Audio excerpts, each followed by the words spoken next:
Greetings and welcome to The Thirsty Mage, the podcast that promises to cover a game and every so often actually delivers. I'm your host David Lloyd, and it may have been a few months behind, but we're finally having our Persona 5 Royal spoilercast. The game many never thought would leave the PlayStation ecosystem did launch on Switch, Steam, and Xbox last year, and everyone here has had a chance to play one of the greatest RPGs ever made. Joining me is the man who called this game his 2022 Game of the Year. It's Casey Gibson. Yep, and Makoto is my queen. Yeah. And also with us, the responsible one who reminded us that we hadn't actually recorded this episode yet, even though I had convinced myself we had done it a while ago. It's Paige Chamberlain. Well, you see, it's important that we record now because the actual last date of the game is March 19th. So. Oh, worked out perfectly then. Timely, We're just a handful of days in front of it. So beautiful planning, David. Yeah, well, yeah. I guess procrastination worked in our favor. I guess in this case, more perfect timing for Paige to go. Hey, why haven't we recorded this Persona 5 spoiler cast yet? Like, are we going to do this or what? I'm like, yeah, I guess so. I suppose we could do it. That's fine. Well, first we're waiting for Casey to finish it, and then he's just not bothered with the royal part of it. And... Well, I didn't finish the royal part completely, but I got the good stuff out of it. I was almost done with the palace, and then I forgot what happened. Something came out. Yeah, there was a puzzle, and his brain couldn't comprehend it, so he gave up. Yeah, I'm not the brightest. I won't spoil it right off the bat because it is the final dungeon, but I have to say that colored path puzzle in that dungeon was one pain in the rump. But we'll get to that in a bit. I guess maybe we'll, just because it's been a while, we'll just remind ourselves how we ended up playing, and maybe we'll just talk about. I can't remember. I'm pretty sure I remember if people have played the original and that sort of thing. But Paige, why don't you tell us which playthrough was this for you, and what platform did you play it on? It was my first playthrough of Royal because I played Persona 5 on the PS3 in 2019, and then I got Persona 5 Royal, the whole fancy edition for PS4 in 2020, and they didn't play it. And then I bought the Switch version of Persona 5 Royal because it's I know it came out, the week before I had the baby or the week of, basically. So I actually started it just before I got induced, get to a save point, but then didn't start playing it till maybe a week after I got home. Kudos for you for actually going back. I feel it's half the times, if I'll start a game like that and then there's some sort of, pause and that sort of goes into my original playthrough. I wasn't far enough for it to, affect me. Plus, I've probably played up to the second dungeon about a couple extra times than I, I've actually played through the game. I beat that within 2 months while having a newborn. I took advantage of the phase where they're sleeping the most to get it in, and being on the Switch helps a lot. The calm before the storm. Yeah. Well, that's when you went into labor and were having. I was a little worried. I was like, man, you're not going to have time to finish this now. And then it wasn't that long after where I think you were out of either messaging or dropping posts or whatever, and oh, she's just powering through it.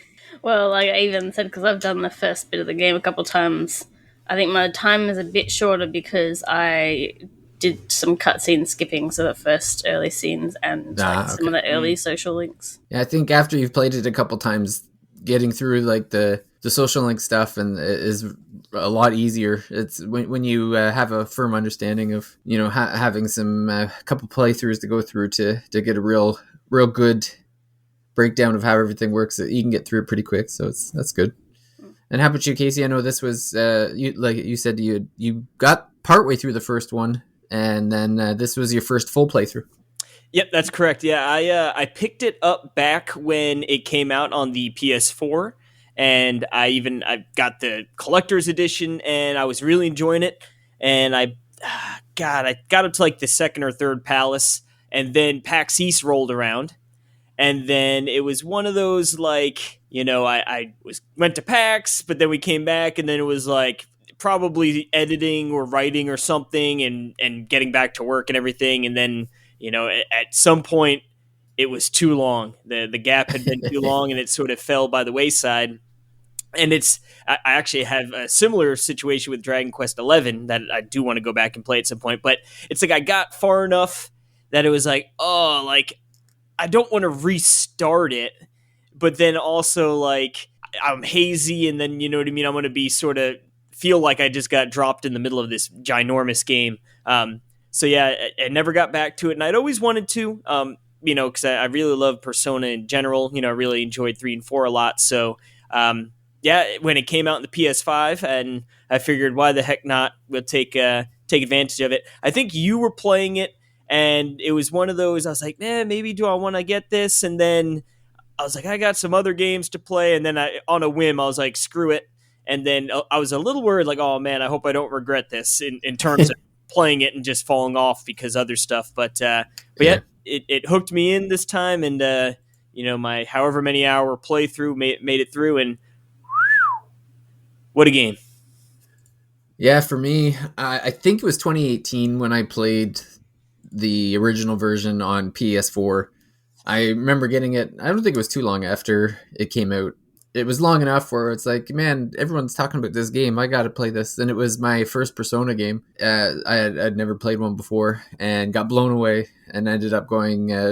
It got me hooked on previous Personas, so I ended up going to 4. And when Royal came out originally on PS4, I played through that. So this was technically my third playthrough of Persona 5. So I probably got about 250 to 300 hours of Persona 5 down at this point, which would make you think that, it would be seared into my brain, but I still had to look some stuff up today just to remind myself of what happened. I was considering just putting some pictures into the dungeons and see if that would jog.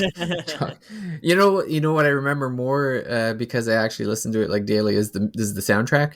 I've got like the whole soundtrack burned into my brain now. You can't watch a random YouTube video about video games without hearing it, really. So. Yeah.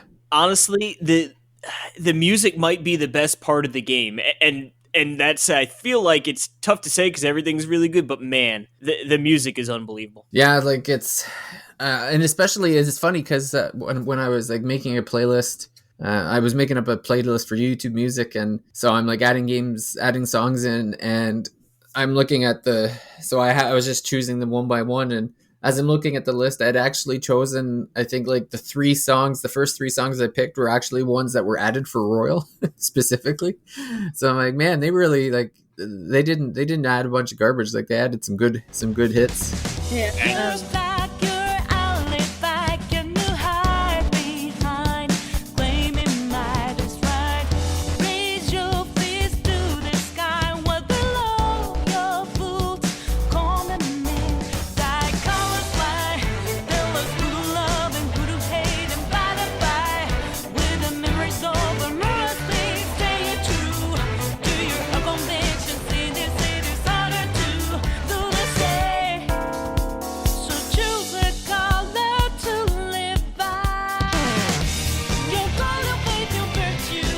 I have the vinyl Persona 5 Royal, so that's just all the Royal songs. That's on a nearly golden color piece. The costume, because the DLC, you get all the DLC costumes in this, like just coming with the port. Like if you've got the new release of Persona 5 Royal and not the original, because that was one thing that annoyed me with so in the original release of Persona 5 Royal, you had the DLC costumes from the original Persona 5 for free, but then those new DLC costumes you had to pay for. And then with the new character Kasumi, she had costumes to match the original DLC costumes, but all of her costumes to go with the other groups, but she's in her own purchase things separately, which is really dumb. So if you wanted her in like the Persona Q style or something, you needed to buy her entire set of outfits instead of her just being, free with the old and like in with the new ones. Yeah. That was really, but if you don't have to worry about that if you've got anything other than the PS4 version, I guess. Yeah. Although, speaking of the costumes, how dumb is it that you can't preview it? Ugh. Yeah. There's especially with the Royal version, right? There are so many costumes, and it's cool, right? Like it changes the battle theme and like if you play XP screen and stuff. The thing that's annoying is if you're playing, Joker's costume, if it comes with music, is the one that changes the regular battle music. So if I want a particular theme song, I've got to have him in a particular costume rather than just being able to choose it from the menu. Because there was one where like I didn't like how it looked, the Persona like 1 uniform, but I really liked the song. Like I don't know why they couldn't just make that a little tick like every other game. Yeah, it would have been nice if you could kind of pick and choose. It's funny, like with all the costumes, I ended up just staying with the defaults anyway, because like I considered I considered going with like the Power Ranger Super Sentai costumes. Yeah, for them. So I was like, yeah, maybe, but then I was like, no, I kind of like their actual costumes are pretty banger already. So I ended up sticking with that. Yeah, I think I liked the original costumes the best, but there were some really cool ones. And right, it's fun to sort of go back, like the Strange Journey, The big helmets. some other throwback ones that are pretty cool. That and like you said, it always a treat. I would mess around with them a little bit and switch it around, but yeah, I'd usually sort of gravitate back to the defaults. Yeah. When I played originally on PS3, I got an American PS3 disc and I bought DLC for it, and apparently it's not compatible. So I bought all this costume DLC and couldn't use it, so I had to play the whole game with the plain outfits and having wasted my money. So this one I definitely I changed it here and there. Like there's the C's uniform where they look like secret agents or something. I use that for I use that for like the bank. There's one. It's kind of annoying because it was like I go to the casino palace and then I give Akechi a suit that looks like a James Bond suit, and like he even has like a gold gun for it. But no one else had anything that quite fit that the same way. It was a bit annoying. Yeah.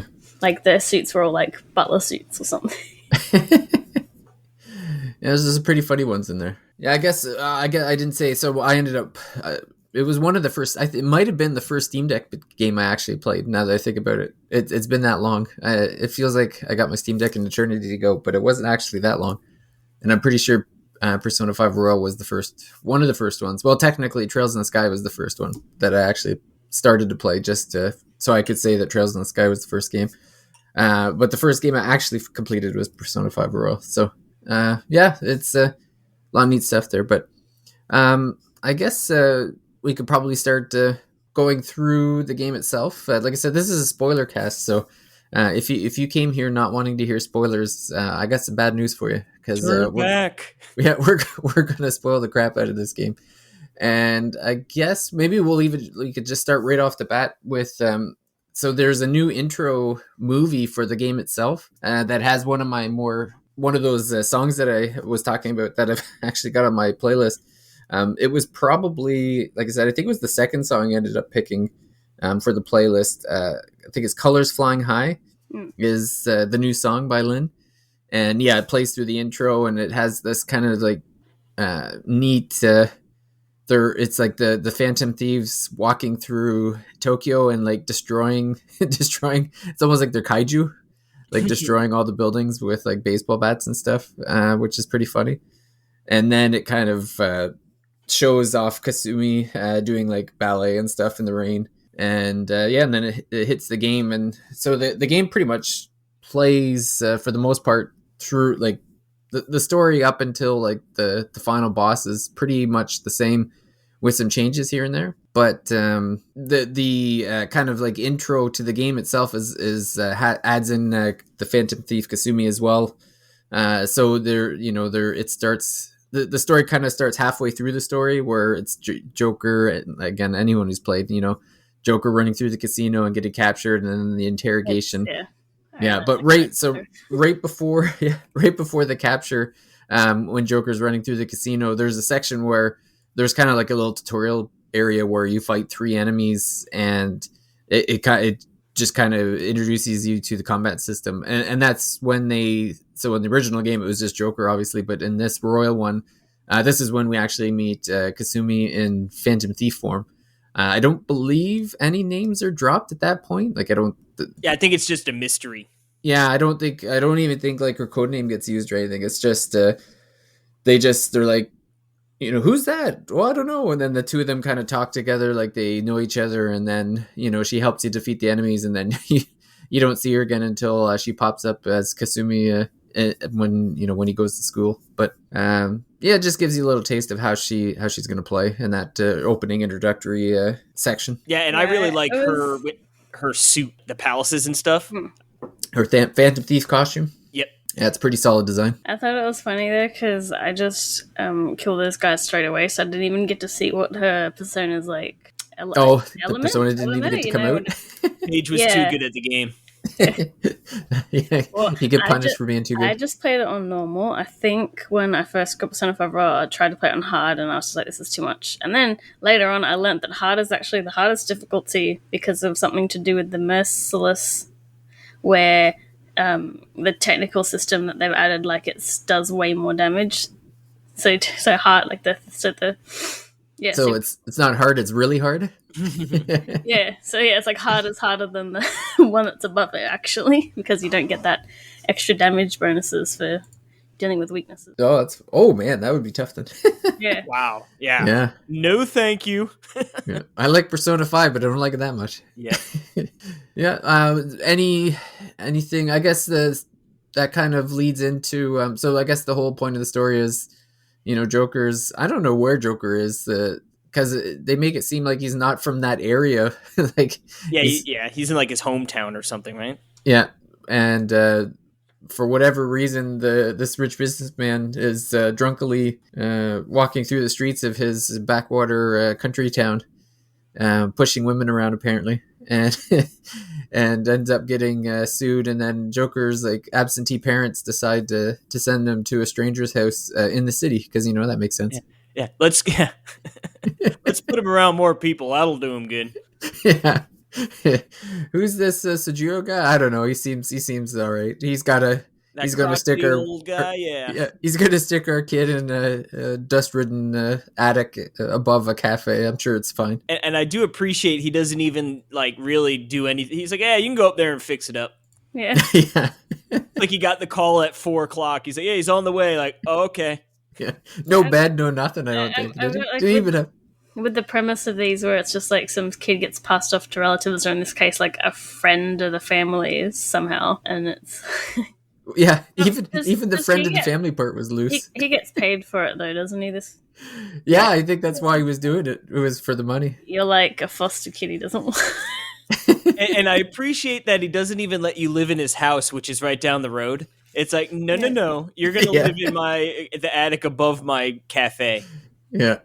I don't want you anywhere near where I have to sleep. You're I a mean, you're a he's delinquent. troublemaker. Yeah, Yeah. it's like, we're going to keep you at a distance. Yeah. And then threatening to send him to prison the entire, like, pretty much the first half of the game. You get into trouble, you're just going to jail. I don't care. Yeah.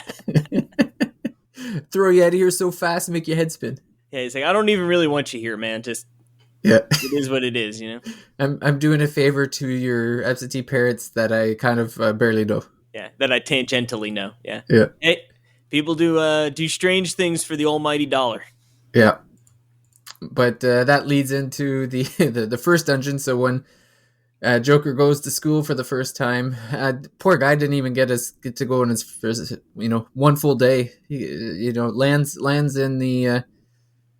Oh man, I'm already cognitive world. What do you? Metaverse.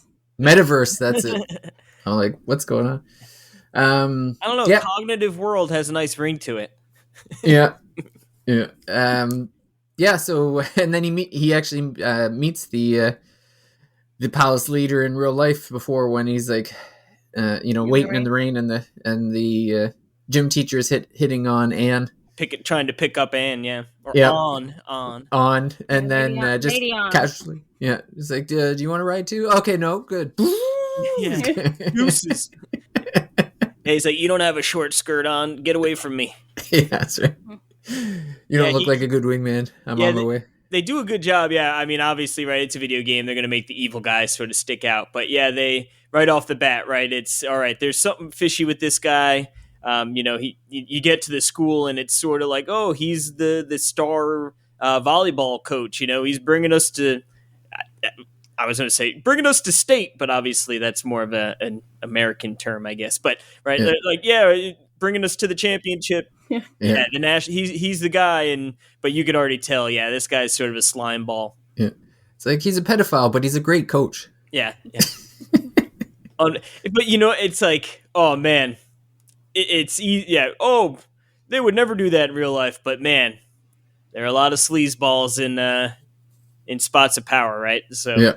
I think there was one complaint, like people saying, "Oh, the bad guys in this are so like cartoonishly villainish," and it's like they're based on like real stuff. Though. Yeah. Yeah, when you think about it, like there's been a few instances like who's that? Well, there's that Penn State guy. Not it's not Joe Paterno. It's yeah, wasn't it Joe Paterno? Was Joe Paterno the name? I thought Joe Paterno was like the coach that let the assistant coach do what he wanted, and was the assistant coach that was the actual sexual predator. I think Joe. I don't know. Yeah, I don't know if he was complicit or like in terms of just knowing it was going on. But yeah, like that was a real bad one. Also, there was the Olympic. I don't know his name. Oh yeah, the gymnast teacher. Yeah, who dealt with all like their young girls, and it's like, sheesh, man. Like, ugh. Yeah, like Kamoshida didn't feel that like he was very cartoonish, especially in the dungeons and stuff, where like that was kind of the point though too, right? Oh yeah, they ham it up, right? Yeah, to ham it up in the Shadow World versions of themselves. Yeah, to really ramp up the evil or whatever they're known for, sort of their deadly sins that they all represent. Yeah, which I don't think I really picked up on until this version, because in the dungeons they have the seeds or whatever.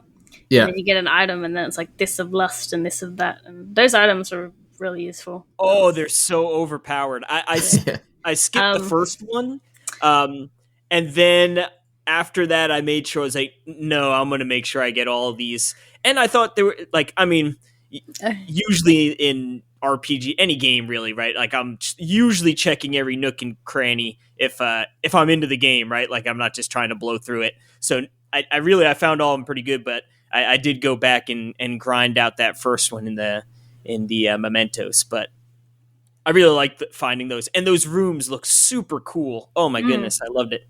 Yeah. All right. Yeah, the animation for one of them, like the one you get from the bank, is actually really annoying because it takes a long time. It like slams a safe on them or whatever, and it's like so. And then I'm using that in like later on. We've got the one timed boss fight, and I'm like, no. Yeah.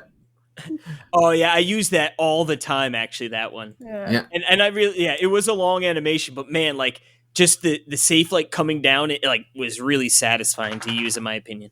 Yeah, it's too bad it didn't do like one animation for all four of them at the same time. But it was definitely like I abused that one throughout the entire game. It's funny that you missed the first one because I used that quite a bit too, because it was Champions Cup, and so it had this cup like pouring a drink on top of somebody, and it not only did it heal them, but it gave them increased attack. So I was abusing that one pretty well too. Yeah, like you said, they really did make it worthwhile, which is cool. Because I feel like sometimes with some of the, because usually too, right after you get to the third seed, those bosses, or that I guess they really weren't bosses, but the enemies sort of guarding that last seed were usually pretty darn strong. And like I had a few close calls where like, oh man, this guy was actually pretty darn tough. So yeah, I felt like the reward felt real nice. Yeah. Anything in particular stand out with the Kamoshida dungeon for anyone? So this was the school that got turned into a castle, I guess. I liked how the castle looked, and you had the knights and stuff. And this one, there's like, you get to the rooftop, and it would be like this whole section where we had to try and stealth it, but like in Royal, you just completely skip it because you've got the the grappling hook.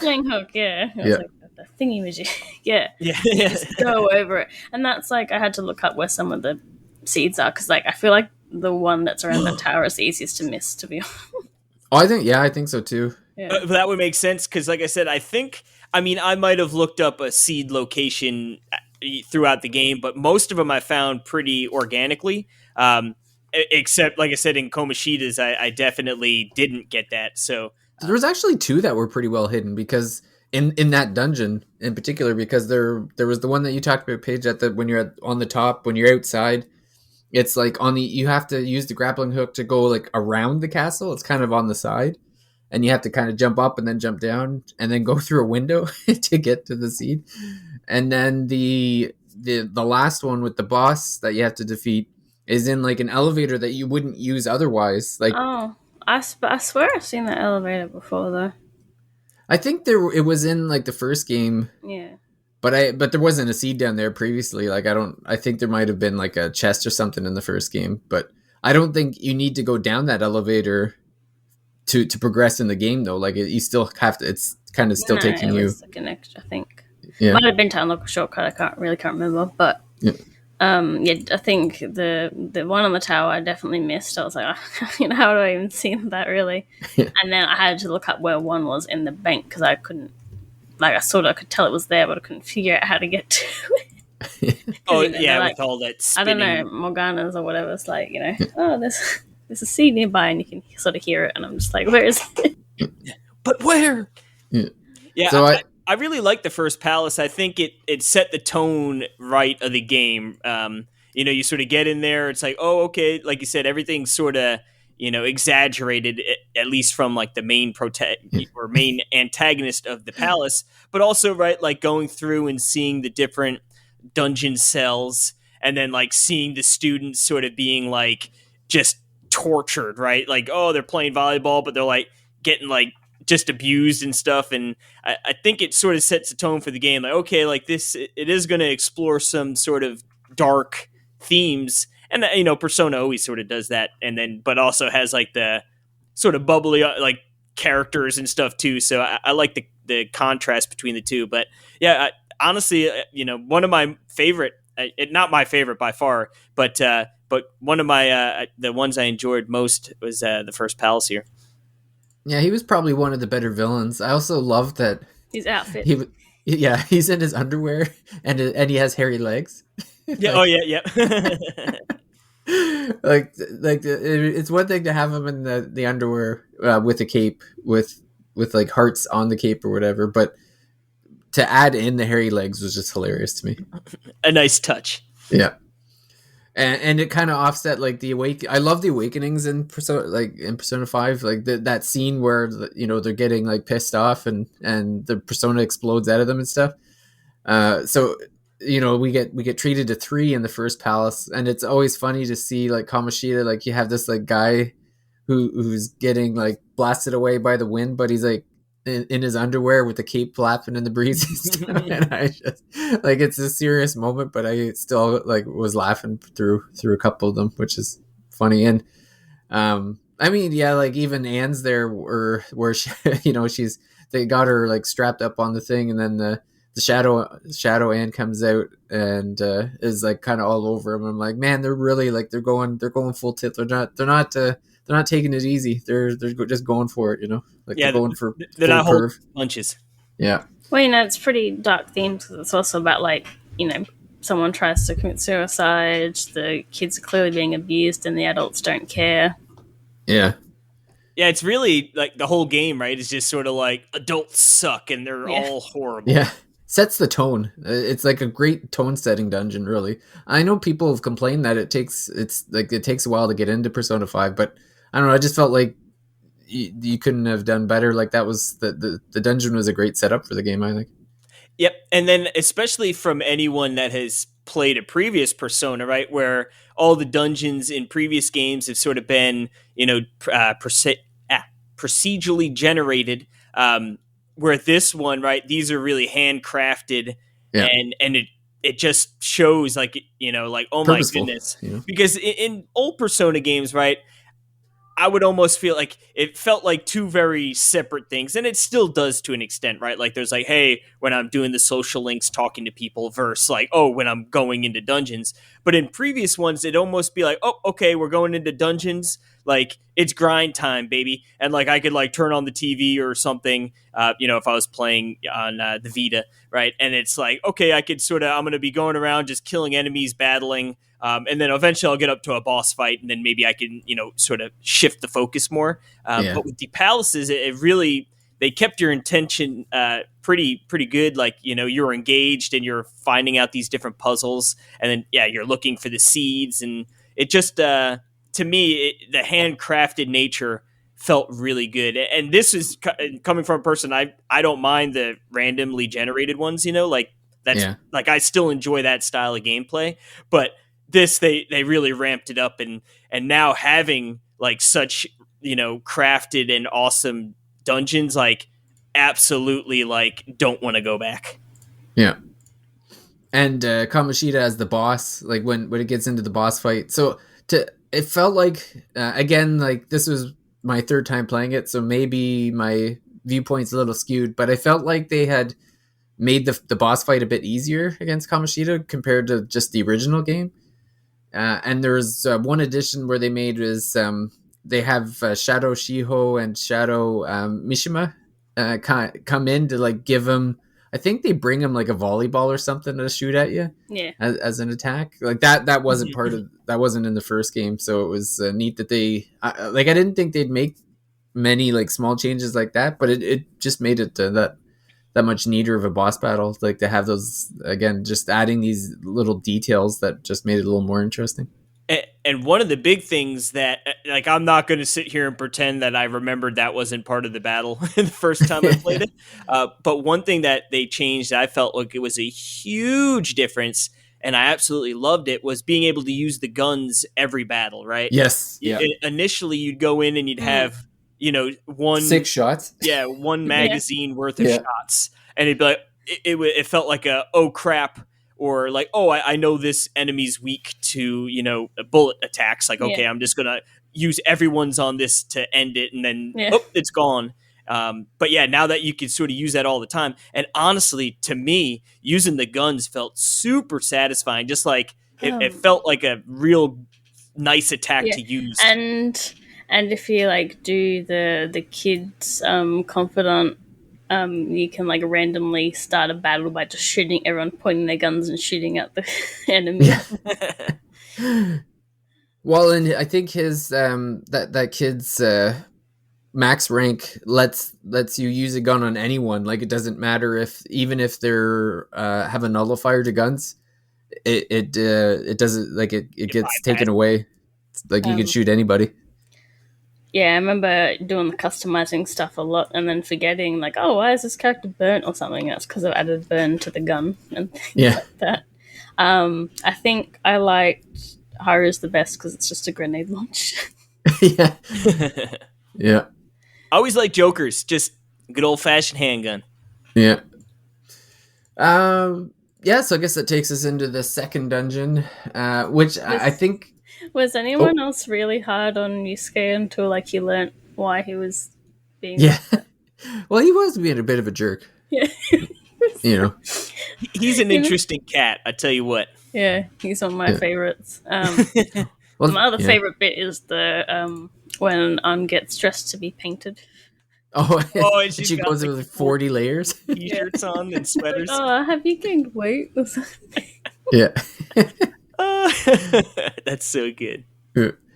I think that was my best part of like the second chapter, because like the dungeon itself was probably my least favorite dungeon. Like it was fine, like it was a museum motif, so you're kind of going through and stuff. But I thought it was so cool because like this is like when I first came into, I'm like, that's when I realized I loved this game. Going through the paintings, you got all the security lights.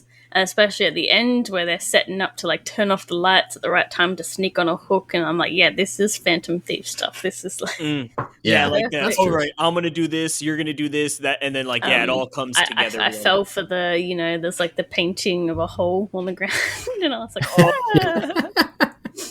Yeah. And then you got Morgana, right? Like, the treasure sense took over, and it just gets caught up in there too in the security trap. Yeah, that's one of the few times I think where like you're forced by yourself, like, and then you have to unlock the party members and not die in the process.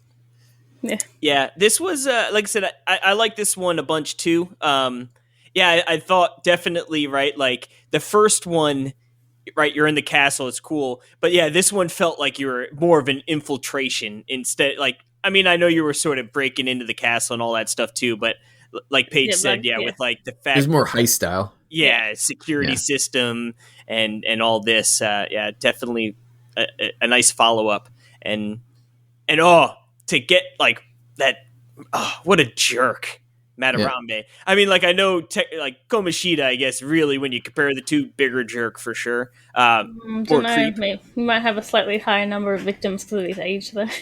Yeah, Yeah. he's an old man. Well, and I don't think they put a number on how many artists like he kind of adopted, Screwed chewed over. up, and spit out either, right? Like, We've got the paintings of the style of the area, and that was quite. Yeah, a lot. there's so many of them. Yeah. yeah, And I believe, right, this is where they introduced the idea that things in the real world will alter things within. Yeah, the it's one of the metaverse, ones right? with a roadblock. Yeah. yeah, So like then it was like, oh, we gotta break into, and that's I guess where with Paige mentioning sort of on getting painted was like the whole scheme was right to distract him so that Morgana could like sort of break into that room to open the door within the metaverse. right. They had to convince Madarame that that the room could be infiltrated, like that. The whole idea of like, yeah. But then there was also the I think there was like it was also the first dungeon where you had to go to mementos because I think the bank teller was like a former student and they needed something from the student too. I think so. So there was a lot of things being tied together in the second dungeon. I think to introduce more stuff, basically. Yeah. Yep. Yeah, I really like the idea that right they both worlds play off each other and how the emotion of the palace leader can alter things within their cognitive world, which I mean obviously it makes sense, but to sort of see it in practice and you know sort of open up the door like, hey, it's not going to always just be go infiltrate one day, bang it out, go out, and then have another month and change to go talk to your friends. It's like, no, there's going to be situations where you can't necessarily beat the entire palace in one go, and you're gonna have to bounce out, do some things, and again it sort of adds some new layers, and I really enjoyed that. The boss fight wasn't easy either because it was a kind of a puzzle mechanic style where there's like I think it was like 5 or 6 paintings that were all kind of separate from each other. They were all kind of floating around or whatever. I actually figured that out on my own, and I normally like look stuff up, but I was just like, saw different parts, and I'm like, oh, I wonder if it's like this one's physical and this one's skill based, and it was, and I was like, ah. Yeah, and then you had to make sure that you were knocking them all down simultaneously because they would revive each other. That wasn't super hard, but like yeah. One thing I felt like in this version of the game, I don't think I managed to get the paint on them because like this other mechanic was popping up where there was like copies of Madarame. Right, yeah. So I don't think I ever did the someone runs away and does this thing. I think it was pretty neat too that they built in the every time Madarame copied itself, it was like an inferior version of the previous copy.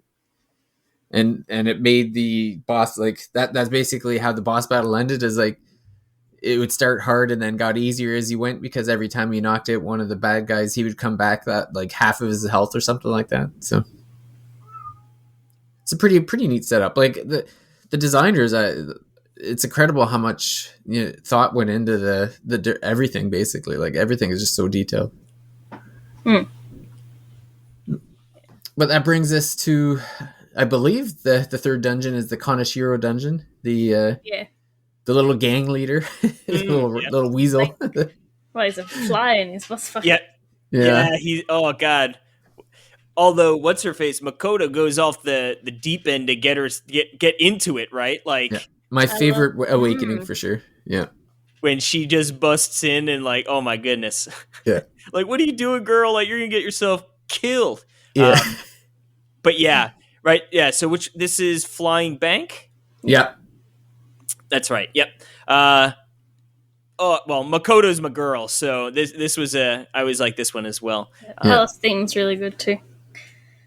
I also like it thematically because it's a bank as well. I did any palace that didn't have a roadblock, I finished in one day in this, so I had more time to try and do everything else. So Yeah. I think I still got a little tired of it in the end, just because I was like, you get to that one where it's the giant like safe lock, and I'm like, oh, cool, and then I forgot like there's a whole bit more in each, like It's like 5 sections, I think. Yeah, It's, so yeah, I was like, yeah, And it keeps but like turning. the rest of it, yeah. when I was going through it this time, a lot of the dungeons felt a bit smaller than I remember them being, but that might be because I was doing them in one.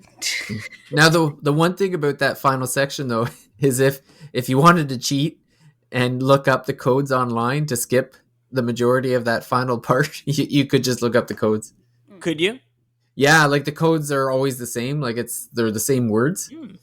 It's interesting because I feel like usually games will either randomize it, or if it is the same, like the game still sort of has some sort of like flag that you actually figured it out via the game. Yeah. There's one game at the start of the South Park Pressured Butthole. There's like a password to the basement, and if you know the password already, or like you could figure it out on your own, you just get told off by Carmen pop-up saying, you're not Tom Brady. So, so you have to go and find it. Well, AI the Somnium Files. There's a code that to get like the true ending of the game, but it's random for everyone, so you have to actually write it down when they give it to you. Oh, geez.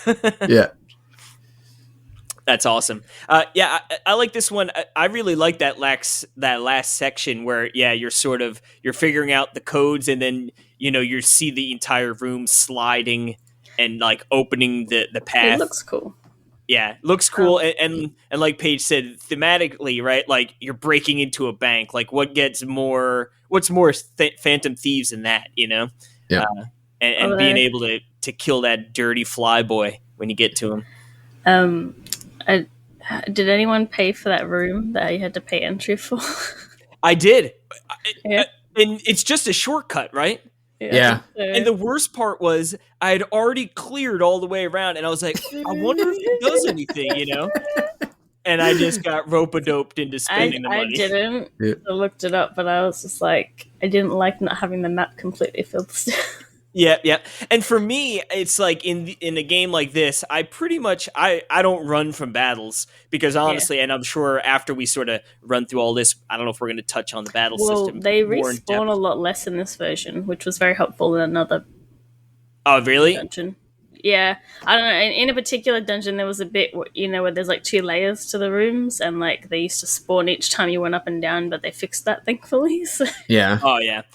But yeah, for me, I'm always like, I want to get that map looking all filled out. I want to kill all the enemies I encounter, and I'm going to pay the skip, even though I don't need it. Yeah.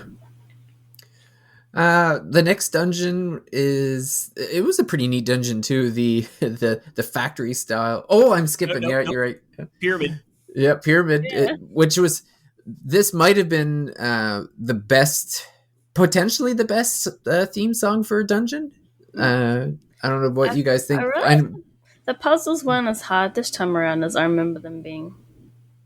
Yeah, I don't remember. I feel like something changed though, but I couldn't put my finger on what changed because I felt like I went through it faster than the first time.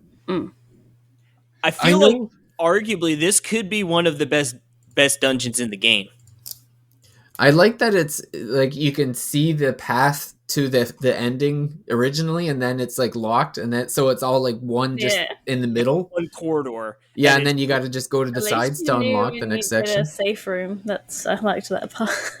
Yeah, and the shadow, like this is the only real shadow word that's actually trying to help you through that. Yeah. Interesting, right? Because you're, and then at the end, right? It's like, well, Futaba is in her own cognitive world, and then like, what does that even mean? Like, how does that work? I thought, I'm a sucker for like Egyptian style art, like architecture and art and stuff. So that might also play into why I enjoyed it so much. But I thought, like you said, it was cool that it's like, hey, you can see pretty much the end, and it's just sort of working your way through it.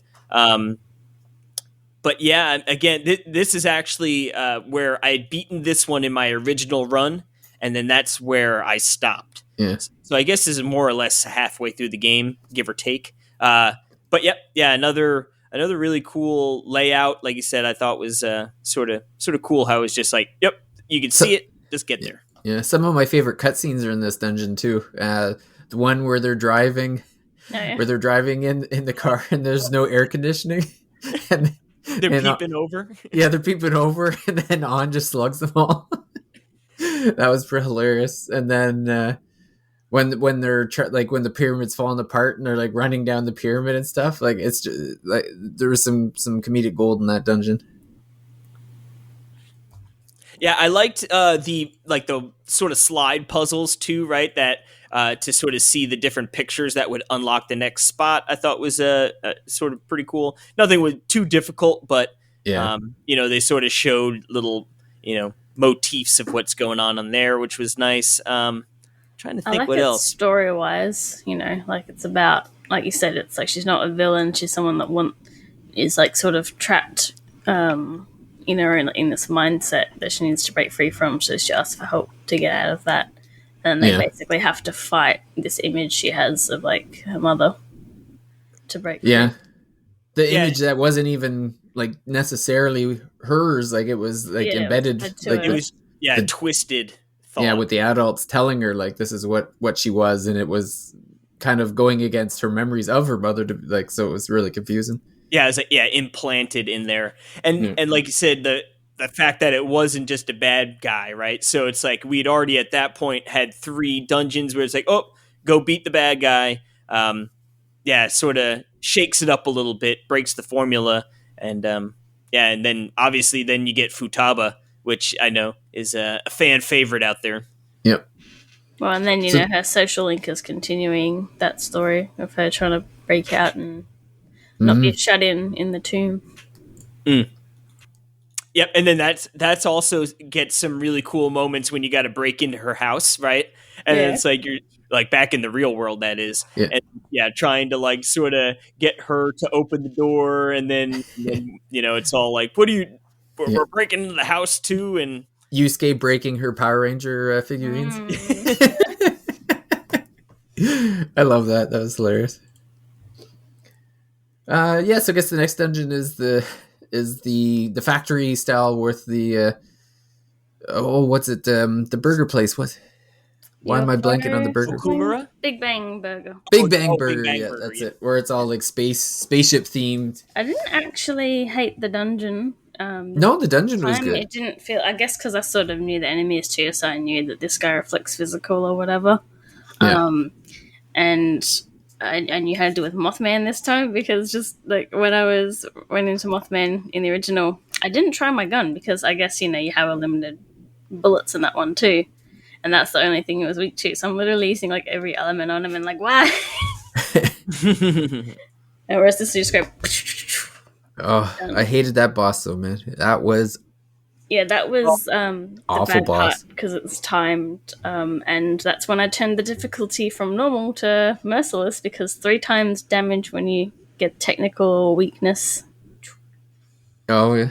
Well, that's the thing is like, so there was the timing of it. I think and it took worse. The battle took forever. It was like a 20 or 30 minute timer, and then you needed the whole 20-30 minutes to defeat the boss. But then, you had to. So waves of enemy comes out, and you had to kill the entire wave at the same time. Like it was just a nightmare. Just run away. Yeah. I feel like they made it harder in this version. I think they did. I don't remember it being that hard in the first game. Like it was stressful because it was timed, but I don't think it was that much of a pain.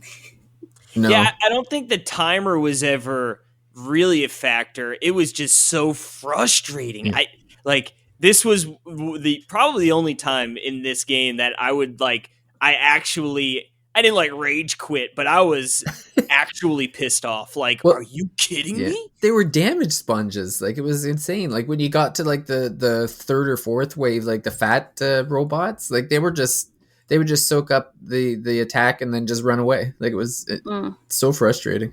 And I made the mistake of saving, I think what I did was I came back in to kill him or something, and I don't know. I saved at a spot that was not ideal. Like I just changed up a bunch of my demons, and it was like, oh god, did I screw myself? Like, am I gonna have to backtrack 2 hours of progress or something. And I was like, I barely have any items like that could like help trigger the, the weakness thing. Like, I think I did it like 3 or 4 times, and I was like, ugh! I was ready to like flip a table, like super pissed. But it was really nice to finally beat it and just be like, and then enjoy our trip to Disneyland. But yeah, easily the most frustrating part of the game that was this boss fight. Yeah. Because like you said, like the first like 3 waves were a joke, like, oh, okay, easy peasy. And then it was just like that one wave, and it was like, oh, God. Yeah.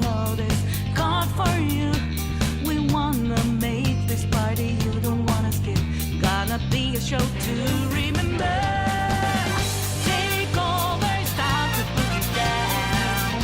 Make over, nothing's gonna take away. My life was over when it started with that shoe that thought one more thing I'm getting is over.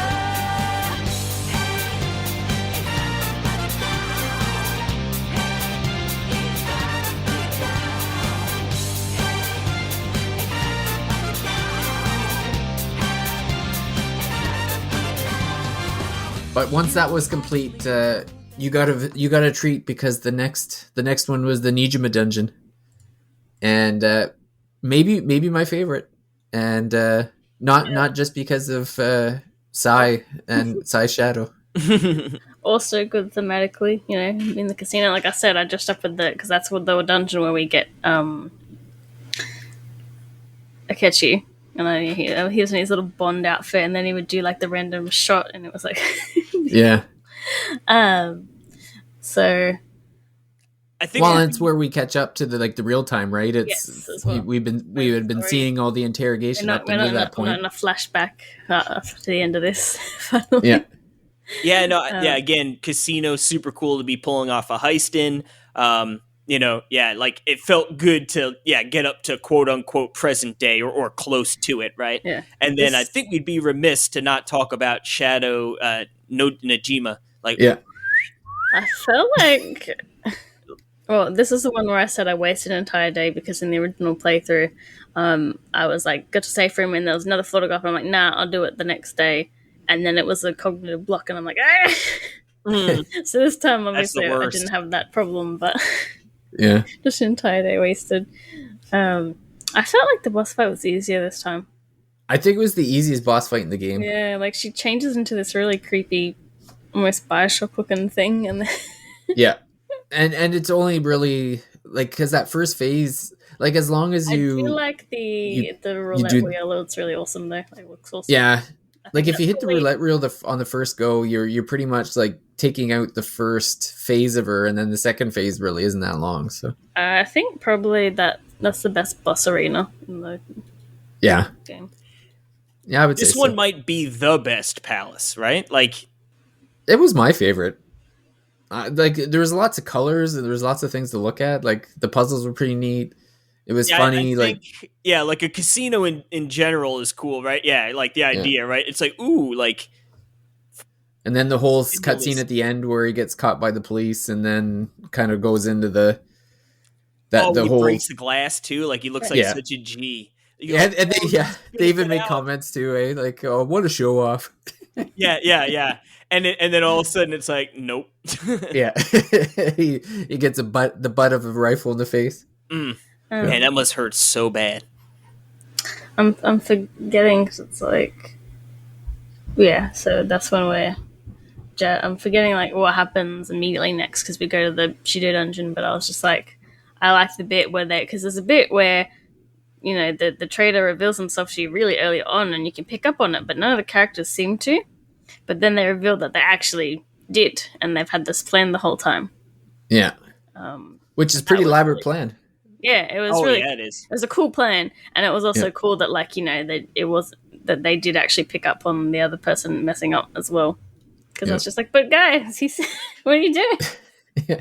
And I'm pretty sure I said this in the last episode we did, but I'm the only fool that managed to pooch the first time. I think I ratted out my teammates and got the bad ending.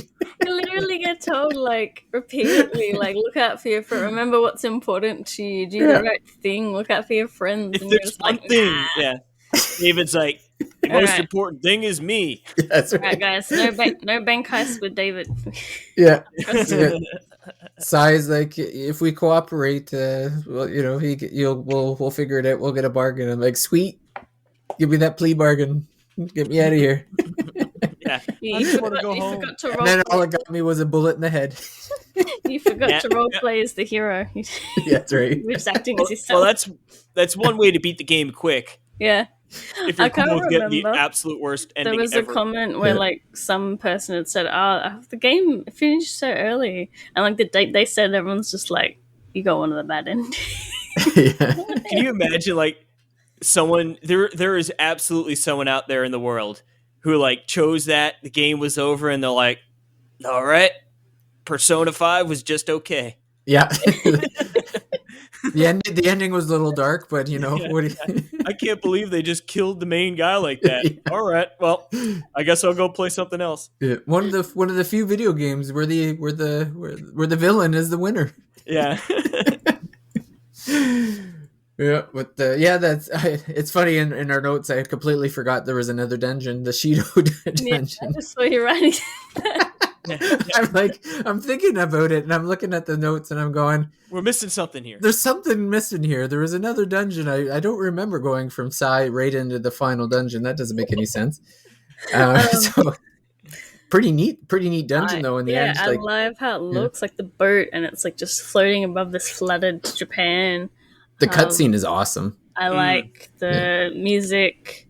And like Yep. I said, they fixed the most annoying part was like the mice puzzle where you get turned into mice Yes, in they certain fixed areas that. and you go away. Because one, I just kill all the guys and now they don't respawn because they used to, like I said, you go up one layer because there'd be up and down parts of this same section and they don't respawn. So I can just kill all the guys and then do the puzzle. Plus they added cheese, which I was really wary of, but it just heals you. So They really made it seem like there was going to be a bad outcome if you ate the cheese. yeah, and then they But auto then- do it for you Cheese, yeah. anyway. Yeah, Just rat poison. yeah. Man, the game just ended.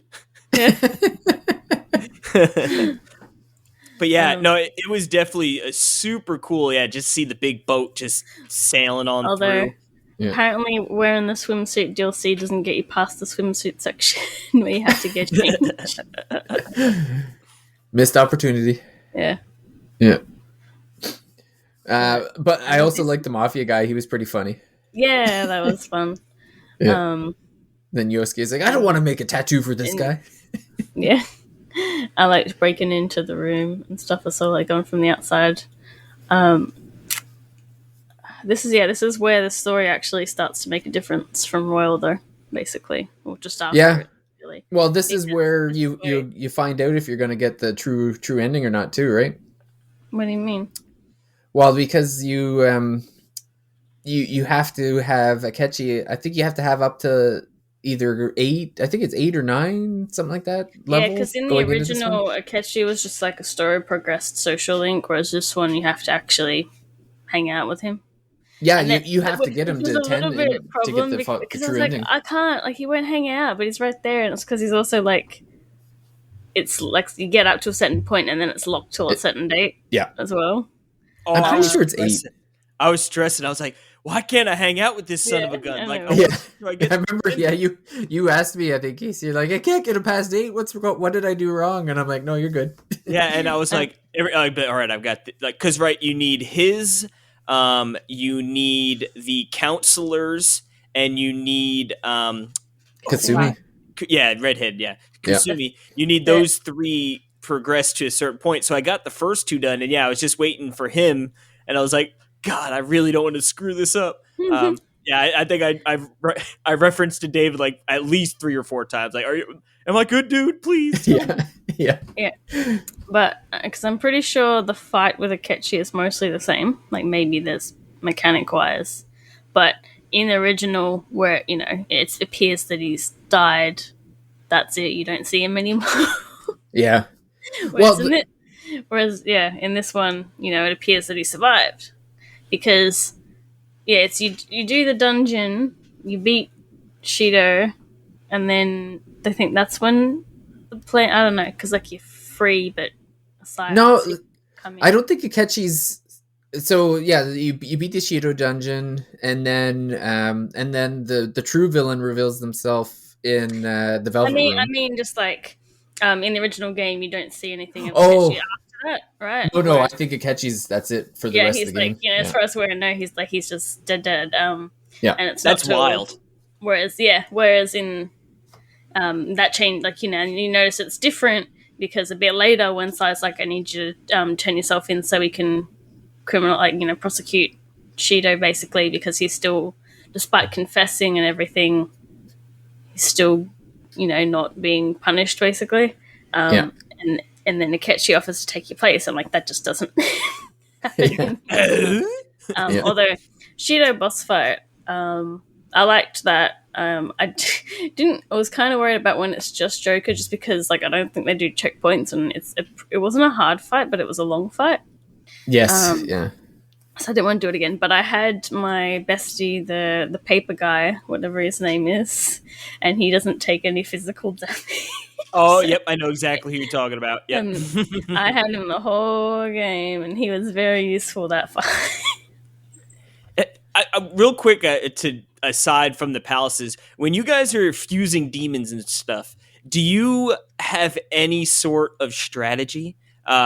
When you go in there, like, are you Not looking really. online for specific combos, or are you just going in there willy nilly? Because for me, I Willy-nilly. would just honestly, Yeah. I was going in random. okay, yeah, anytime I've ever played a Persona or Shin Megami Tensei game, it's like I just go random and just let it fly. You know, like, oh, Yeah. that guy looks pretty cool. You know, and like obviously, you know, try and get like a beefed up boy that has like full range of spells. But yeah, because I feel like some people probably are pretty, you know, meticulous with how they do Some that. people but are probably trying to do their compendiums and the special challenges and stuff, and that would be Yeah, one for of the me, I'm social like, links nope. that I didn't finish was the Caroline and Justine. Oh, you didn't fit it. They actually have a really powerful. Yeah. Like when you max them out, you there's no level cap on Oh, nice. on getting the demons. So I was like I'm playing on normal. Oh, so it's really? okay, you know. yeah, like you could be a level 50 and you can fuse demons that are over that. It doesn't matter. Wow, that would be insane. Actually, yeah, because I didn't finish theirs either. That would be especially You just in got to pay Royal. money. Yeah, especially in Royal, right? Because like you have so many demons that are like just like gifted to you. Yeah. I try not to abuse that at all because you could really get some super strong ones if you. Oh, I abused it. I abused it to the max. I got like I got the like you know how you can unlock the like king demons or whatever for each of the arcanas or whatever. I was just like, I'll pay the money. Here's 200,000. Here's 300,000. Give me the max demon. One problem with this is because it has the DLC automatically, so it actually messes with a lot of the fusion because it just makes the DLC persona instead of what it would have beforehand. Yeah, I wasn't a big fan of that. Yeah. Get the busted personas instead. I did like that because they're the personas of the characters from the other games, and then it would be like the Picaro version, and then it's like that persona, and like they've got a Shujin uniform color theme and stuff on them. Oh, that's cool. But Yeah. So yeah, I guess that takes us to so Mementos was the obviously the Mementos was throughout the entire game Yeah, where and it's you kind go of your and classic take the targets. random procedural generated dungeon. But Mementos is where it all ends for the original ending anyway of Yeah. yeah. Have you seen the tweet where there was the person who hadn't done Mementos at all, and then you have one day to get to the bottom, Oh, Yeah. and all you can go to is like the shops and stuff, basically. So like, Yeah. I don't know, for some, like, you shouldn't be poor at that point in the game, but you know, like you should probably like nearly soft lock yourself if you don't do Mementos. Yeah. enough. That's that's the punishment you get if you're gonna half arse it.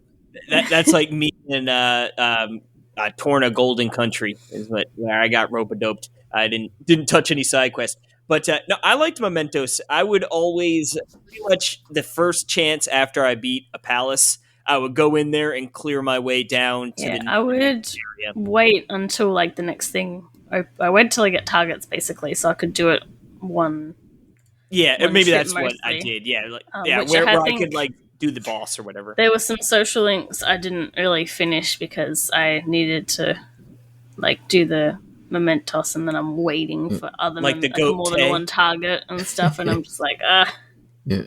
And Jose was added in the Royal version.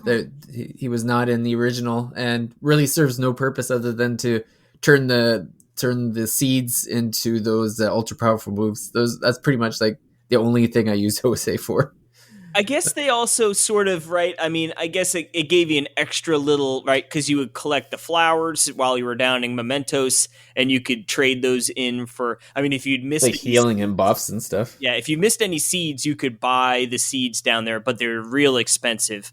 Oh, okay. And like, so yeah, that I actually ended up, like I said, picking up the first. I think, like I said, I think I had to buy 1 or 2 seeds from that first one, so I was able to pick that up. But yeah, you could, healing items. You could buy a few different things in there, which was Yeah, nice. it's mostly like SP stuff, so that I could Yeah. do Yep. one day, and that's And why also, I definitely right- made sure to get my curry and coffee skills up. You could also adjust sort of the XP item and gold output from mementos with through Jose as well. So you could, they were like the star stickers or something like that, right? I forget. Oh yeah, there's it's like stamps, like at like an stamps. amusement park. Yeah, so you Those would be able star to stamps. trade those in, and all of a sudden, instead of getting 1 times XP, you could bump that up to 2 or however high it went up, which worked really well because you could get a lot of experience down there in mementos, and especially if you were out gearing the level or you out leveled the level where you could just run into them and hurt them, you would still get experience. So it was Yeah. nice to just like almost like pay- Auto victory and then just bank the grind it out. experience. Yeah. Because some of those social links like my girl Tay, you had to go in there and like I said, it was, oh crap, I have to go up a bunch of levels, and like I could just run through like all these people and just like getting a lot of Oh, yeah. gold, get a lot of experience, boom boom boom. Yeah, you make friends with Ryuji and Mementos. It's funny because I didn't grind in this one, but in like that last extra bit, last few layers of Mementos, I'm just like knocking through everyone, which was annoying because then you'd pick up personas you didn't want to and fill your inventory. The worst was when you're going through just killing everyone instantly, and then all of a sudden you run into someone you actually had to fight, and you're like, Yeah, oh, you're like, why? But yeah, Mementos is fun. I could just do a little bit at a time. They Yeah, I liked it. They did get rid of a cheese in the original game, which because there's flu season. And in the original game, you could wait around for Reaper to come in the flu season, and you could just kill him because he's like, oh, I'm sick. I can't do anything. Weakened. Yeah. So I did that because flu season's a bit before Shooter's Palace or whatever. So I was just massively over leveled and when in that original dungeon time I didn't fight anyone because I just had Ryuji's thing. I was like, boop, boop, boop. Just took care of business. This time I had to genuinely play the game. Very rude. I liked as you went further down into mementos, right? Everything became more distorted. Yeah. And some of those lower levels are gnarly to look at in a cool way. Like, I like mementos. I don't know. I feel like when I first played it, people weren't really in love with it. I don't know what the general consensus is, but I never had a problem going down there. What do you think about the final boss of technically of the original game, the final boss? Sort of a pain in the butt. Yeah. It got harder as it went on. Like once they started, like as the arms were being added, I was starting to get a little worried. It was easier this time around. I think like I was just better at the game this time than I was the first couple times. So the boss battle wasn't as difficult, but it still was a bit of a challenge. But I loved the final scene where the Joker's persona comes out with like the monster gun, just blows a hole through the gun. Yeah. A screw a you. I really liked it. I think I had to use a couple of specific people, like tag them in and out to like use like the specific weaknesses or whatever. But I just think it looked really big. You climb up to it. It's a big giant boss fight, like literally like massive. You're fighting a god that's been made from people's minds, basically. Like, it's the center of all their like wants. And yeah, it wasn't too hard. I think that was the one where I was actually using a lot of my items though. Yeah. Well, Heal, yeah, at heal, that heal, point, heal. you're like, yeah, screw it. I've saved these items forever. Yeah. I even I like the area working up to the final boss too, where like Penis you have demon? what's that? With the penis demons. Oh, clearly my favorite part. Little penises on chariots. But yeah, I like the floor puzzles, right, where you'd have to step on certain spots to unlock the door. Yeah. And then if you re-stepped over it, it would change colors and stuff. I got a bit annoyed with that because you have the invisible floor pieces, and I'd be like, yeah, that's Yeah. what. Son of a gun. Yeah. It's like it's way easier than I thought. But yeah, the very dramatic finish. I thought it was again that was technically the finale of the original game. But yeah, felt very dramatic, very very great to get that W. I guess so then after that, this is where the royal stuff kicks in. So like you get more time in the school. Like in the original game, I think it just jumped from like January to March. Yeah, you just And- because you're like you go to jail for a little bit or something. So Yeah. So yeah, Joker has to go to jail because, like you said, Takechi in the original game doesn't take the rap for Joker. it's not there. Yeah. So Joker has to go to prison for a little bit or whatever while the court is getting figured out, and then it's like it just kind of jumps time to the end of the school session, and but yeah, now you got Dr. Maruki, who's taking advantage of your victory over the god by hijacking mementos with technology, which I think was a pretty neat. It was neat because like with Dr. Maruki as like a confidant, he wasn't the most interesting confidant. Like it seemed almost going through the game, it's like this did we really need this guy? He's kind of boring. But then to have like everything he did really led up to that, when it's revealed, it's like, oh well, he had been learning everything from the Phantom Thieves on how to create this world, or how to manipulate the cognitive world. I was like semi-spoiled by it because my husband played Persona 5 Royal the year before me. So I'd sort of like seen that. He's like, don't look. Get out! And it's like, palace wise, it was okay. It's just like this research facility, really clean looking, kind of. Yeah. I guess I kind of liked the quiz thing a little bit because we had to try and do like his answers. I The just color maze was a pain though. It was but so with irritating. those mazes, I just mess around. Like I just keep going. Like, I don't think too hard. Slam I just your head keep to the going wall until till it works. Yeah, Yeah. that usually works for this kind of puzzle. I like the lead up to it, right? Because it has changed, and then like you're gotta go friends to your with- friends and be like, "Are you happy?" yeah, remember me? Remember Yeah. me? Remember what happened? Yeah, and then you Waste sort of days, you sort of Yeah, I know. spark the memory back within them. it has the countdown for like you have to like do this within a certain amount of days, and then you waste all the days. slapping the sense back into your partners. It's like we just saved the world like a few days ago. What the hell? Why did we start the countdown? Just don't put the countdown yet. Don't make me feel Yeah. bad that I'm doing Yeah. this. Like, Well, I had one confidant left too to max out. Like there's I only had the one, so I'm like, okay. And he's like, I'll see you in a month, and I'm like, sweet. Now I'm gonna be able to I like max out the always confidant. two people that didn't really have anything like, I guess, good enough to they figured it out. Like it was just like Yeah. you and yeah. So, Yeah, those moments weren't as dramatic as like awakening a persona, that's for sure.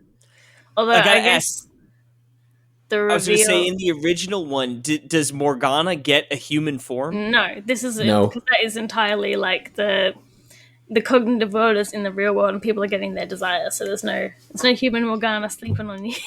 No, it's yeah. That's Maruki's world specifically that Yeah. turned Gotcha. Morgana into a human. Yeah, I did like at the end when it's revealed that the reason why Ketchy's there is because he's your like, you know, everyone's got like their mum or their dad or whatever, and then like, yeah, he's your what you wish was still in the world.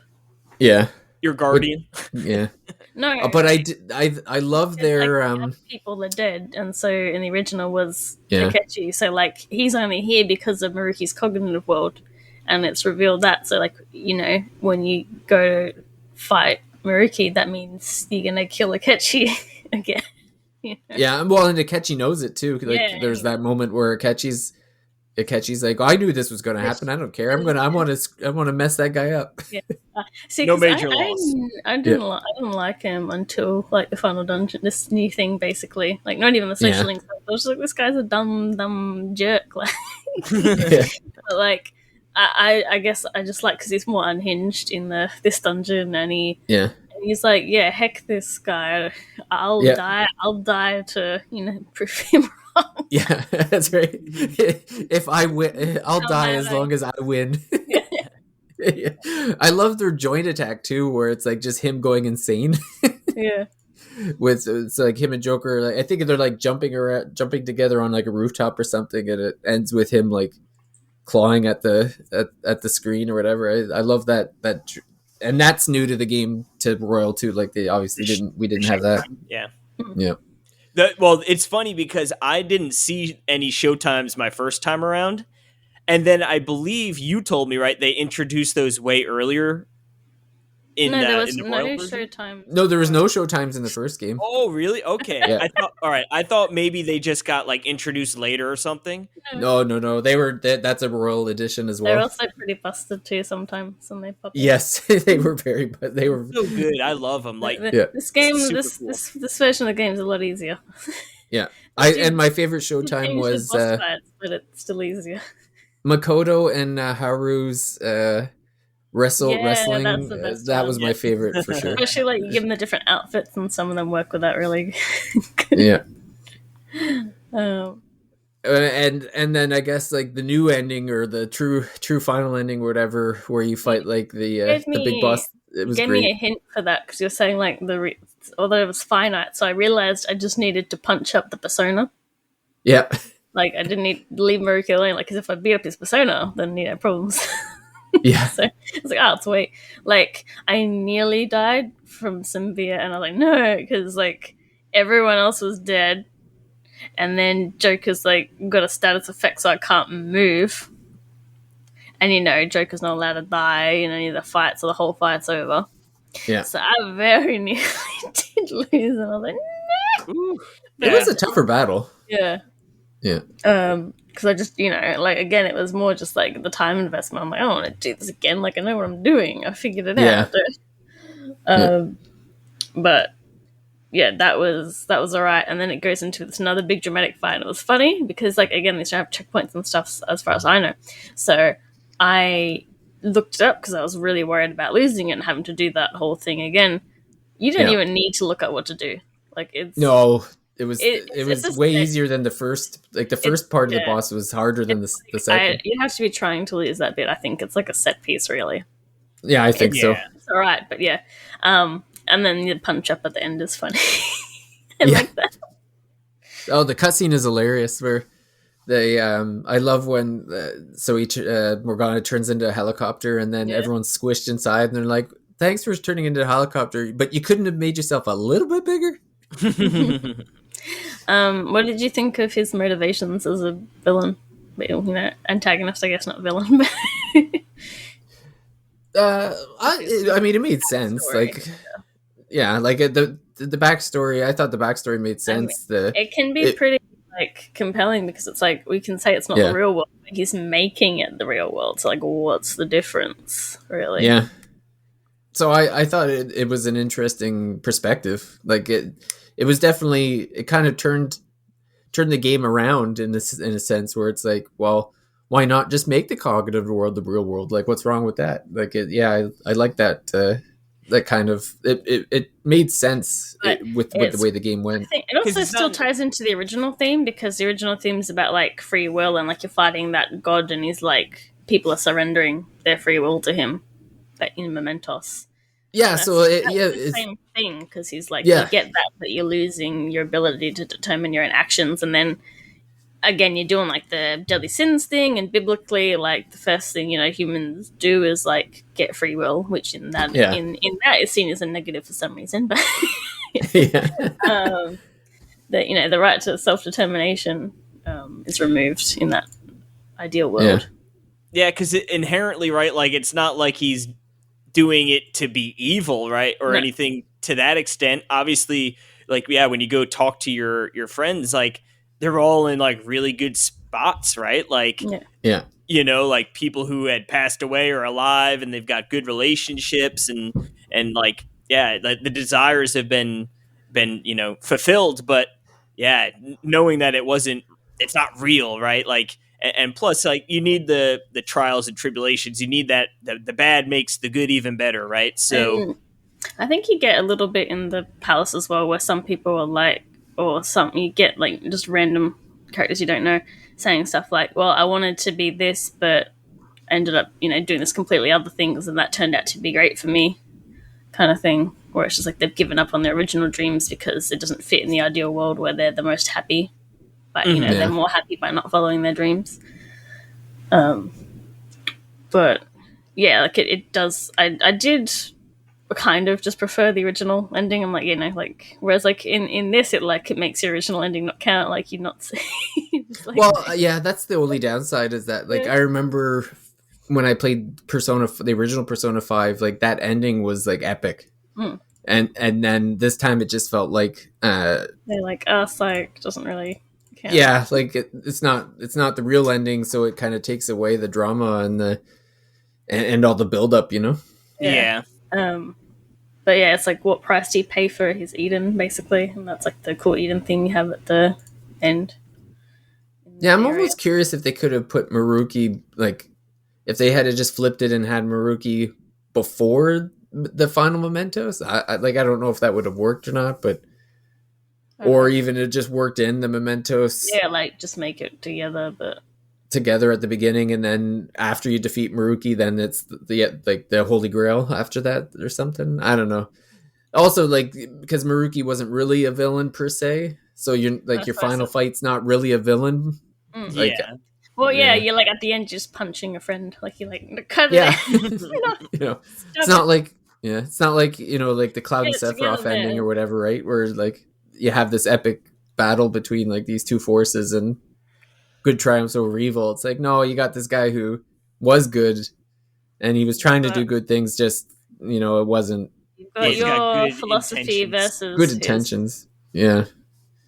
It was like a philosophical battle in the for the final ending. Like, come on, like the yeah, black and white good versus evil is more entertaining, I think. For Although, but then it sparks, right, and not to get into any The Last of Us spoilers, right? I'm not gonna, but like, right, there's with endings that aren't like a set good versus evil, right? Then you have the conversation, like, well, is he bad? Like, you know what I mean? Like, what? Yeah. Like, oh, like his intentions are good, but like I said, it's taking away free will. So it's like, was he right to try? Like, he's trying to give people what they want, but like, is that actually the right thing to do? So I think it leaves a little bit of room for a conversation versus like a pure, like, oh yeah, like that guy's just pure bad, right? And like, he Yeah. just Well, needs to like die. the last boss wasn't even a human in the original, yeah. Yeah. So it's yeah, I don't know. I think that's sort of an interesting ending. But yeah, it would have been to sort of rethink, like, could you have shifted the way it played out? Yeah, like that battle instead, and then you go down into Mementos. But I guess without killing the Holy Grail in Mementos, right? Like, would he have been able to theoretically alter the world? Yeah, I'm just wondering if they could have, if he could have hijacked Mementos, and then after you defeat him, you find out like the Holy Grail was like manipulating Maruki into Yeah, but doing then I don't know. that takes away the fact that it was he used his free will to choose to take away other people's free. You know, Yeah. like, Yeah, that like would who should be the completely ruin his gatekeeper? character You know, arc if it's he's just being manipulated. Yeah. Like I don't think no one was aside from It's tough. the victims of like Kamoshida stuff. No one was really being particularly manipulated like villains wise. Yeah. I guess being under Shido's thumb or something, but even No, that's Akechi chose to make his own dumb decisions. So yeah, it just wouldn't be the same if it was like, Or if they had just made it like a side thing from the game itself. Or like you didn't, because the other part of it is like if you Well, wanted that you extra have to dungeon, you unlock actually had to finish the game to use it. Whereas if they had made it like separate from the game, then maybe the people who had played the game before could just buy the royal and then just play that part separately. I don't think it would work though because they didn't just change the story; they changed several gameplay systems and added all Yeah. these new things. Yeah. Like a That's lot. true. So it wasn't just like the royal part of the story is there, but like there's a heap of stuff that you may not necessarily use, like the thieves' den. Did anyone Yeah. touch it? Did anyone play No, Tycoon? I did not go into the Thieves' Den Didn't once. play Tycoon? No, maybe I should go back, but no, I don't think I ever even went in I once. went after I beat the game because then I spent my money on unlocking stuff like the points. Oh, I yeah, went in maybe I should once and never went again. It's funny because I just remembered that there's going to be a Persona 5 Royal card game this year, and it's not going to be like the one that's in the game. It's going to be, Oh, really? based on, so it's supposed to be Q4 2023. Okay, I look forward to that. Yeah. I mean, Persona 6 can't be that far away. It's been I'm 7 years? When we're talking about the palette, like when I think about the palette, I'm really worried about Persona 6 because we have these really cool palaces, and it's like, what are they gonna do that could be better or like equal to this game? I mean, I think copy it. I think it's going to be a while, to be honest. with you. Yeah, Yeah. I remember when they had. I remember like the splash screen, like Persona 5 2013, and like they had like the chairs with like the shackles on there, and it was so many years after that. and besides, it's not isn't the typical thing to show a teaser image of your game and then not start development on it years later, like they did with Shin Megami Tensei 5. Yeah, Where it it's true. was shown at the Switch presentation, and then some years later they said, we've started development now. And it's like, Yeah. Yeah. What? Well, Rumor And the has it Persona- they haven't even started development on Metroid Prime 4 yet. well, the Persona director left too because he's been working on Project Refantasy and isn't doing Persona 6. So who knows that maybe they haven't even started. Like who knows? I That think would be they- interesting. I don't know. They're probably, some of these companies tend to like tease before they even started, so it's likely that they haven't. Atlas seems to have been slow with like any development. Like Project Yeah. Refantasies, they've been working on that since the Persona 5 where's the new launched. Trauma team? Trauma Like we Center? haven't. Yeah, there's so many that we got Square releasing like a game a week, and then Atlas is like one game a year. It's crazy. Yeah. Well, I mean, like you had mentioned before, or it might have been Paige, I forget. Or I guess Paige, right? Yeah. How do you follow up these palaces Yeah. and stuff? I mean, right, 3 to 4 like felt like a nice big jump, and it was really amazing. 4 to 5, yeah, another big jump. It's like, yeah, they're gonna have to like the expectations now are set so high, and I applaud 5 for matching, right? Because 5 had super high expectations, and it seems like they knocked it out of the park, right? Like obviously, super great game. So now it's like, yeah, how do they up it again? Persona 6 is going to be a VR game. Well, hey, Yeah, we have, yeah. no, wait, we have Persona 6. It's called Strike. Oh yeah, but I would say like my one, if I had to make a critique on the series as a whole, right? Like it seems like the main cast of characters, there's like they fall into a type, right? Like Well, you know, that's because like, the Arcana. Like you see, yeah, like that is you have true. the chick that's the lovers, and then they're not. Well, they're not. I wouldn't compare like Anne to Yakari, but you have like an archetype, and characters might fit this general sort of personality. Like the Yeah. magician's like your friend. Yeah. Which I guess, I mean, I guess it makes sense in that context, but like after you keep adding more games and characters, like they feel sort of similar in ways, like that could maybe run into an issue, but yeah, I guess that they all do sort of stand out on their own. And But they yeah. don't always. I think you usually tend to have lovers, but like you don't always have the same thing. Like Ryuji's like Chariot, whereas Chariot in Persona 3 is just like one of the friends you make from a club, so they're not like a main character. Yeah, they do cycle through the arcanas a bit for the partners. Yeah, so that helps as well. Yeah. Character wise, I think that'll be fine. I'm just more like set, like dungeons and story wise. What are they gonna do that's as good as, if not better? I don't know. Yeah, it's a tall order, but you know what? Like I said, they've delivered before, so Yeah. and We'll see. There's a lot of style that they gotta. oh, dude, the menuing and just everything about this game, it like oozes style. Yeah. And it is so, the music is unbelievable. Have you seen the picture? Because you've got the button things in the main battle menu, so it's like AX or whatever to unlock to do different things. Have you seen like the PC one? If you keyboard and mouse, and it's like friends don't let friends play Persona 5 with keyboard. Yeah, that would be an interesting way to play, I It guess. looks funny. Yeah. Yeah. I loved it on Steam Deck, but man, if I had to use a mouse, I don't know what I'd do. Well, you could try it, right? You got it on. I guess I could try. Yeah. I guess the one thing I want to bring up before we wrap up is like who our favorite social links were, because that's an important part of the game. Who wants to go first? Yeah, I thought Casey was going to go first. Oh, sorry. Yeah, so favorite link. I would say. I mean, there's some good ones. I like the Take. The Doctor. Yeah. Yeah, I think it's tied to comedy. Yep. Yeah. Takami. Yeah, how she like she's run out of the main city or the main hospital there and sort of tarnished, right? She's the doctor of death, and you sort of peel the onion back, which I mean I guess they're all sort of like that, right? They give you sort of breadcrumbs, and then you get to a certain point, you sort of figure out what was going on and how she was doing research and all that. So I really like that one, and then the turnaround, like you go in and you change the evil director's heart, right? Who sort of has it out for her, and you get to see that turnaround. I liked Ryuji's as well, right? With the school and his friends and stuff.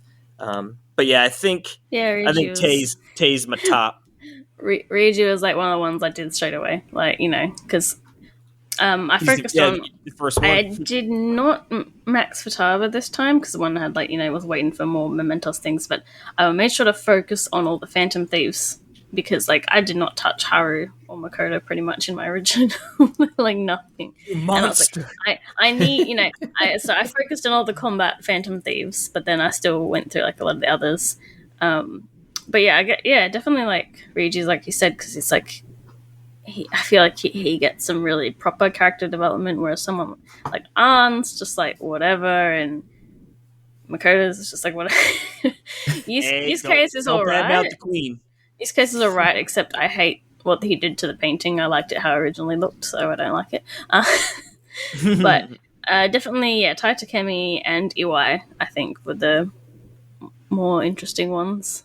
Yeah, I was gonna say EY because I love that he just like a chirp, and when he does the kind of like the spy thing where he's like, just sit here so I can listen, sort of thing, like stuff like that was interesting. If we're going with which confidant I like the most, it was easily Sainajime. The one where you didn't have to put any effort into it, I see. The one that was automatic. Yeah, I love when the game first came out in English and there's all the memes and it's it'd be where she does the tell me where did you learn this from, and then it would be a dog or something how did you learn to collect newspapers, and then it goes to it. Another good one was the teacher Kawakami. Oh, I always say it wrong.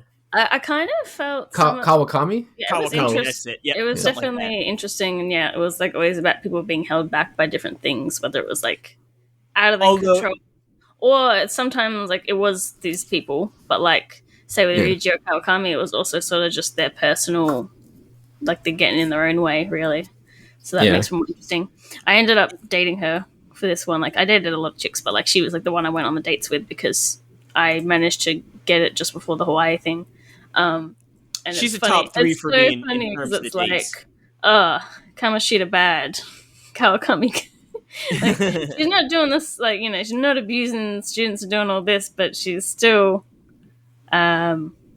She's just giving them breaking massages. some laws. Yeah. Oh, yeah. I spent some time with Kawakami. Like, that doesn't apply. But I think, yeah, the disconnect between that's a bit funny.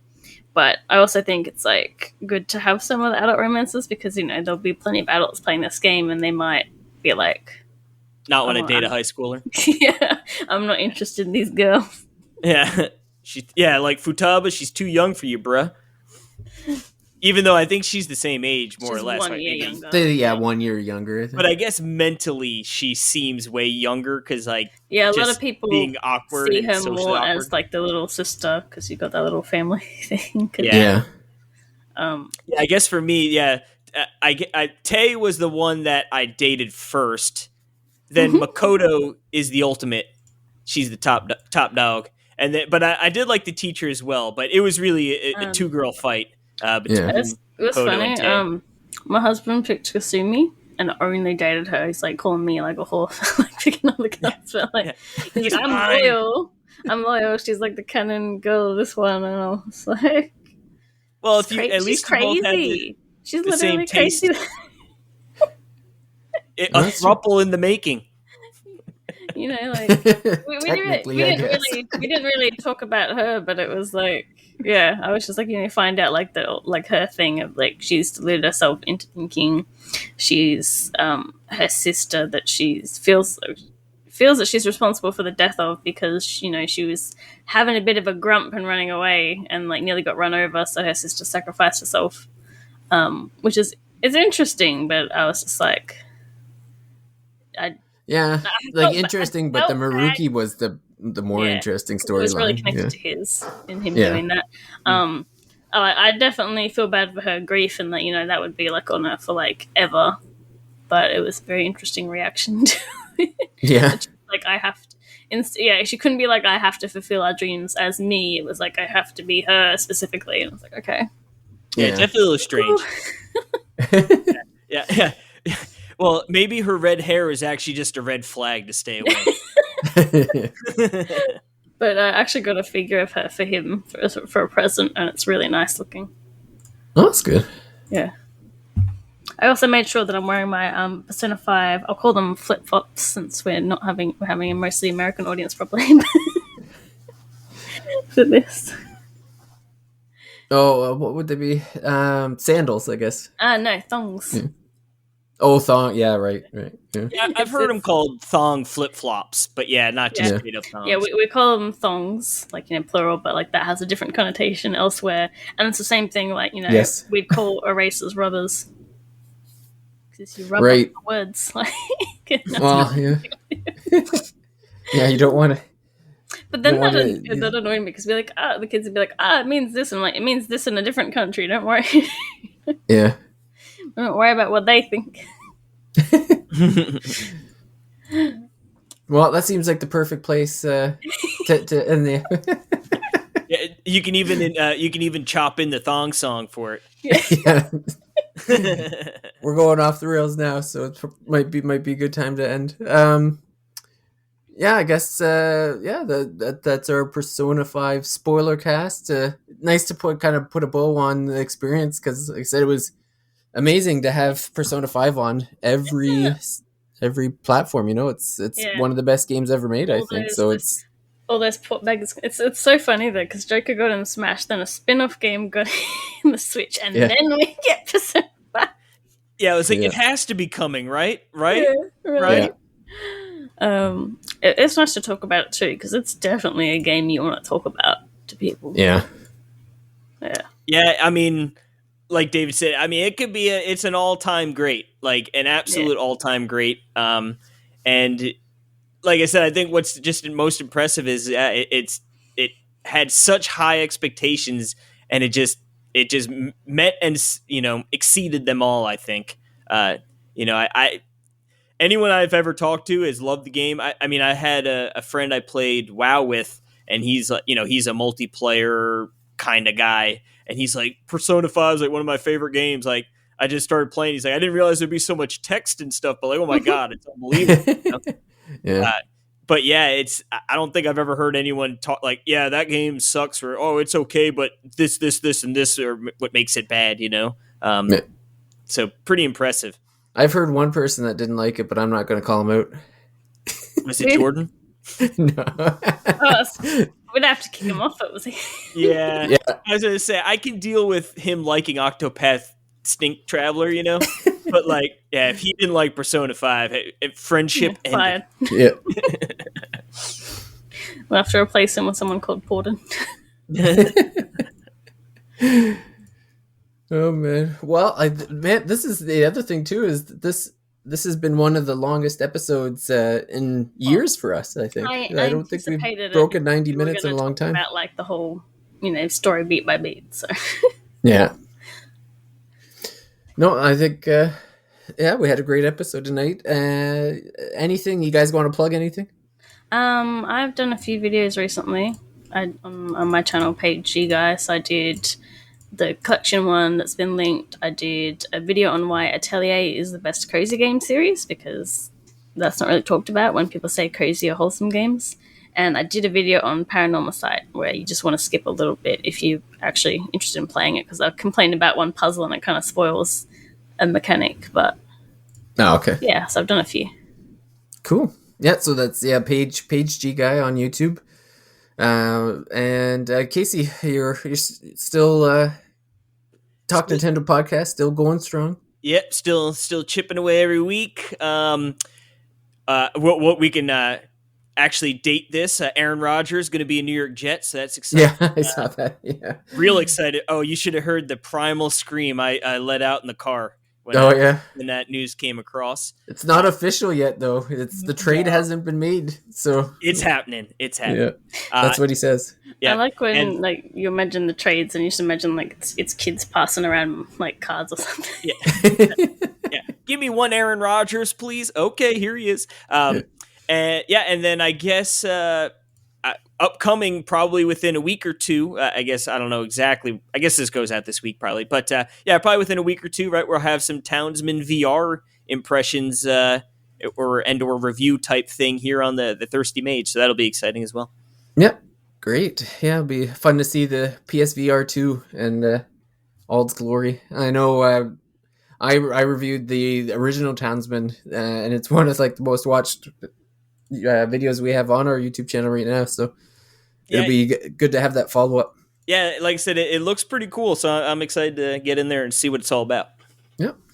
And as always, if anyone wants to talk about Persona 5 in more detail or any other video game, head on over to the Thirsty Mage Discord. So the link, the easiest way to get the link would be just to go to the website, thethirstymage.com, where you'll get access. You'll see the Discord, you'll see our Patreon link, and you'll see our Twitter handle and all that stuff. So yeah, you can hit us up if you want to. Add to the chat. We're always around and happy to talk about video games. But I guess until then, I want to thank you guys for joining me for this ultra long episode, and thanks for everyone for getting this far. And we'll see everyone out at the next show. Bye. Adios.